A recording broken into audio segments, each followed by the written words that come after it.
So there's two ways to increase your traffic online. There is advertising. The major ones are Google AdWords and Facebook ads. However, unless your product or services is $200, ads are not going to be worth your time, most likely.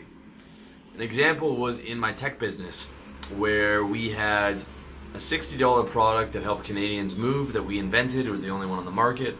Yet it cost us $60 to get clients in there. So by the time we went to market, which was like a year and a half in, we couldn't price it any higher than $60, and it cost us $60 to get a sale. So we were break even on AdWords, and the organic traffic was just not possible for us in that particular niche. It was too small a niche. So we were break even. If we were able to charge $200 for that service, we would have made a lot of money, but we weren't able to charge $200. We weren't able to get that. We weren't able to get people across the line at that price point.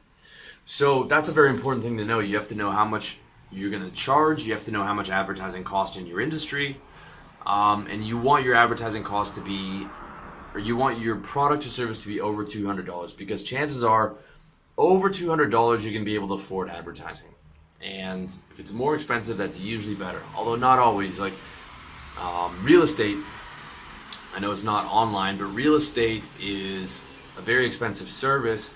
But advertising for real estate, if you're a broker in like New York or Toronto, it will cost you an absolute fortune to get that top ranked spot.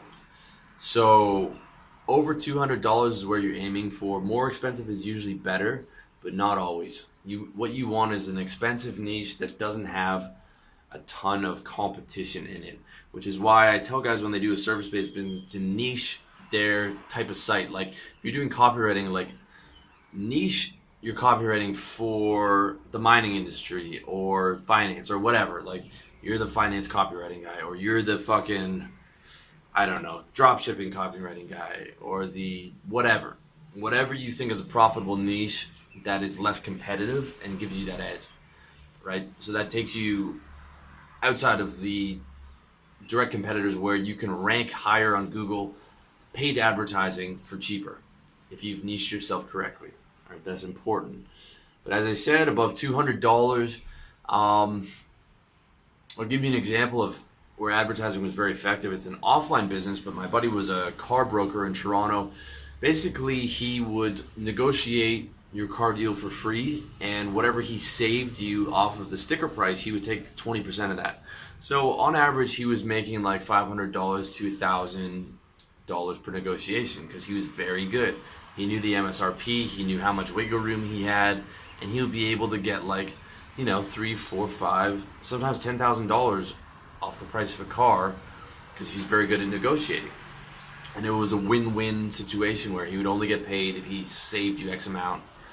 So he did this all with no outbound calls. He did it with like $500 of AdWords a month, okay?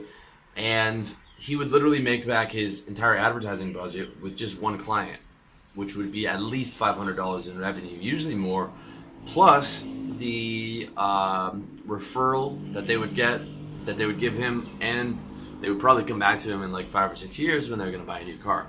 So advertising was super effective for him because his price point was so high and because he was niche. There were not a lot of car brokers who offered that particular deal in Toronto. More than likely they were operating illegally, or they were operating kind of like a consultation where you have to pay them for each transaction. So he had a very good business model.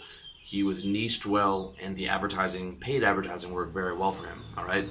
I don't advertise on RLD because my ebooks are like $30 or $40, and it's just not worth it to advertise. I would probably lose money on advertising because they're nowhere in the ballpark of being $200